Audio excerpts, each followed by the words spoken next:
이슈와 오늘.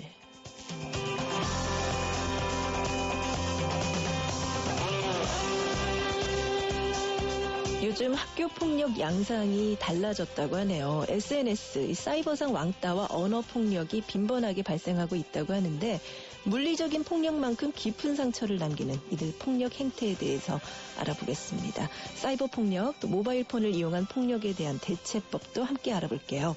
한국 청소년 상담복지개발원 학교 폭력 예방팀의 소수연 상담조교수 전화 연결돼 있습니다. 여보세요? 네, 안녕하세요. 네, 안녕하세요. 요즘 학교 폭력 많이 변했다고 하는데 어떻게 달라졌나요? 네, 말씀하셨다시피 최근 조사에 의하면 그 청소년들의 물리적 폭력과 같은 정통적인 학교 폭력은 감소하고 있지만 학교 폭력 비율은 오히려 증가하고 있는 추세를 보이고 있습니다. 네. 그래서 학교 폭력의 주요 피해 장소에 대한 질문에서 사이버 공간에서의 피해를 당했다는 응답이 지속적으로 증가하고 있습니다. 그래서 성별 봤을 때 여학생이 남학생에 비해 그 피해 비율이 월등하게 높았고요. 네. 연령별로는 중학생이 다른 연령대보다 피해율이 가장 높은 것으로 나타났습니다.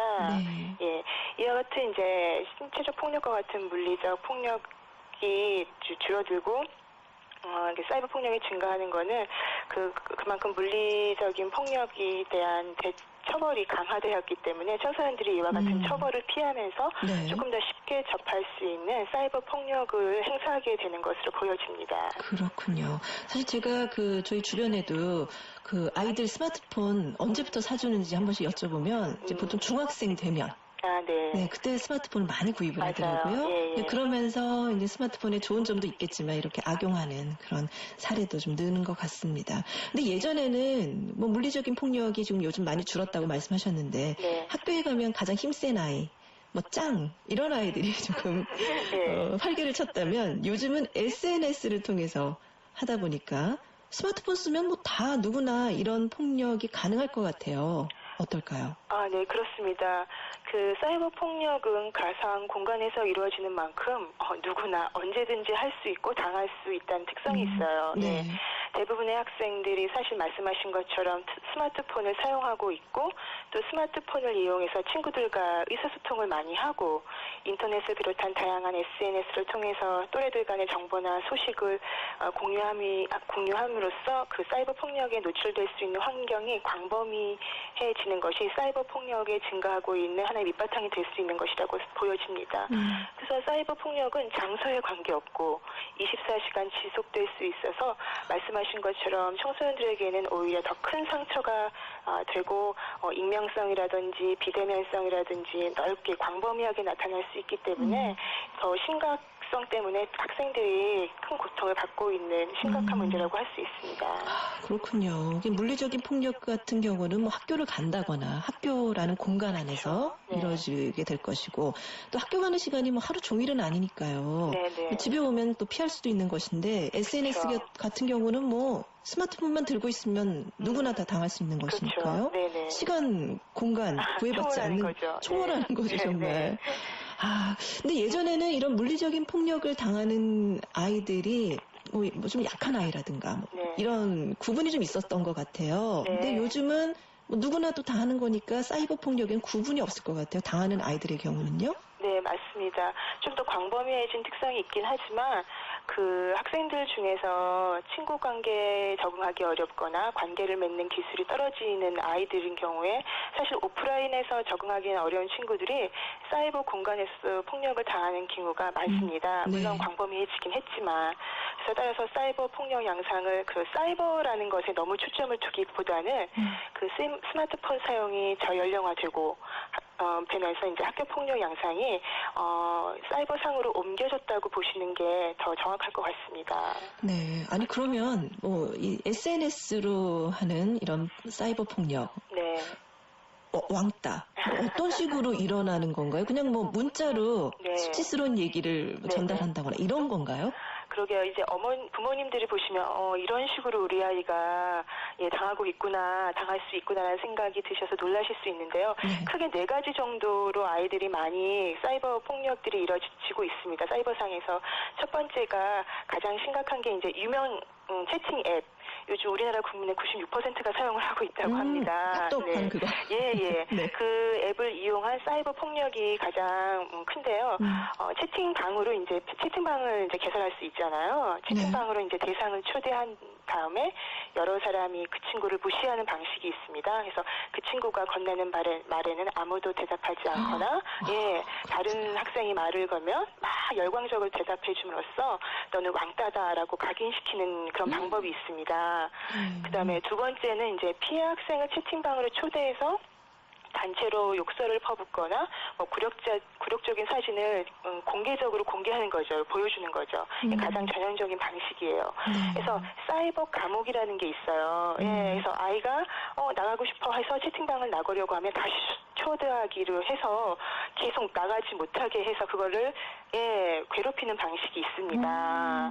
그리고 세 번째는 이제 피해 학생을 채팅방으로 초대한 다음에 한꺼번에 그냥 싹 나가버리는 거죠. 그래서 혼자만 남게 한다든지, 그 다음에 뭐 굉장히 많은 학생들이 채팅방에 같이 있다가 한 학생을 초대한 다음에 의미 있는 말을 막 던지면서 이제 휴대전화를 마비시키는 방식이 있다든지, 뭐 이렇게 다양한 방식으로 그 한 명의 학생을 심리적으로 괴롭히는 방식들이 있을 수 있습니다. 참, 이 방송에서 이런 말 하면 안 되는데 요즘 애들 왜 이렇게 못됐어요? 그런 생각이 드실 수 있어요. 네, 그런 생각 들어요. 어떡하면 좋아요. 아우, 세상에. 근데 요즘 최근에 개봉한 영화를 보니까 그 어떤 아이가 그러니까 아예 이 아이만 빼고 이제 한 반에 30명이다. 그럼 이 아이만 빼고 29명이서 그런 SNS를 하는 거예요. 이 아이만 모르게. 뭐 이런 것도 왕따가 되는 거죠? 그렇죠. 그러면은 다음날 학교에 와가지고 무슨 얘기를 했는지 공유할 수 없기 때문에 다시 또, 왕따가 되고, 이게 반복되는 거죠. 너무 속상합니다. 네. 근데 이 사이버 폭력이 이렇게 얘기 들으니까 만약 내가 피해자라면 너무 화가 나고, 너무 상처받고, 그렇죠. 슬플 것 같아요. 네. 어느 정도 이게 위험한 건가요? 말씀하셨다시피 사실 나에 대한 욕이나 눈앞에서 욕하는 거 참 듣기 싫잖아요. 근데 실제로 이제 사이버상에서 누군가 나를 욕했을 때 내가 직접 못 볼 수도 있어요. 근데 누가 너 욕했다더라 하는 얘기를 다른 사람을 통해서 들었을 때 그거는 굉장히 충격적이죠. 그래서 이렇게 되면 나중에 친구를 만나도 저 친구들이 그 글을 보지 않았을까? 내 욕을 하지 않았을까?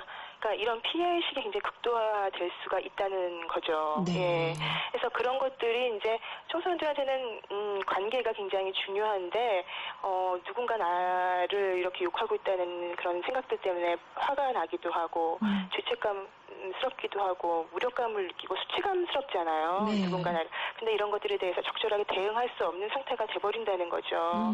그래서 결국에는 뭐 극단적으로는 뭐 불안장애라든지 학교를 가기를 거부하는 행위로 나타나기도 하고, 또 마음속에 쌓여있는 분노나 우울한 감정들을 해소하기 위해서 반대로 또 공격적인 행동이나 비해 행동을 저지르게 되는 경우도 있어요. 그래서 이와 같은 사이버 폭력이 학교 부적응이라든지 학교 폭력과 관련되어 있다는 보고들이 있습니다. 결국 이게 악순환이 되면서 문제가 심각해지고 있는 거죠. 네. 아니 그러면 사이버 폭력을 당하지 않으려면 어떻게 해야 될까요? 그러게요. 누구나 다 당할 수 있기 때문에 그걸 예방하기가 참 쉽지 않은데요.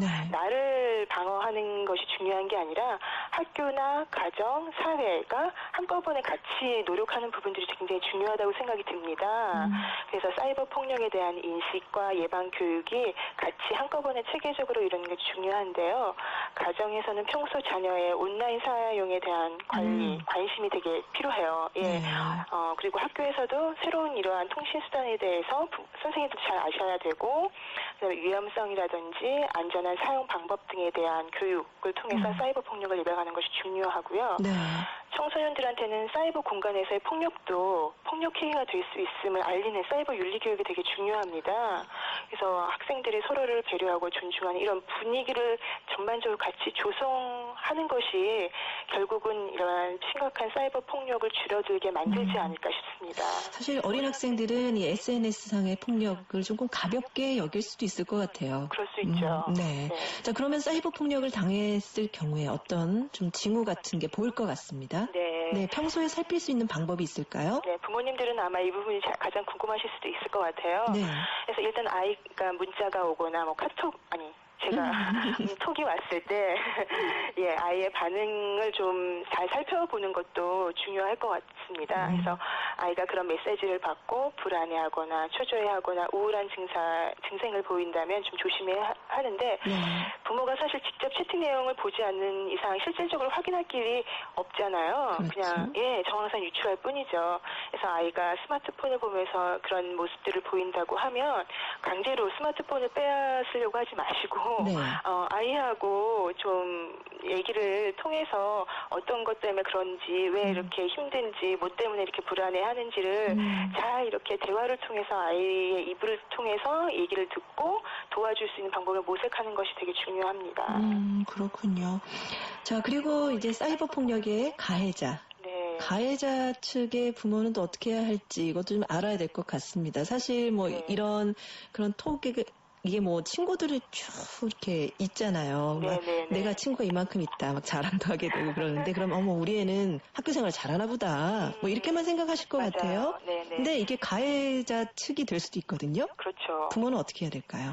사실 요즘 학교 폭력 특성 중에 하나가 가해와 피해의 구분을 하기 어렵다는 거예요. 예. 네. 예, 그래서 학교 폭력으로 고통받는 그런 청소년들이 자신이 당한 피해에 대한 보복이나 그거에 대한 분노를 표출하기 위해서 사이버 폭력을 일으키는 경우가 또 많습니다. 네. 예.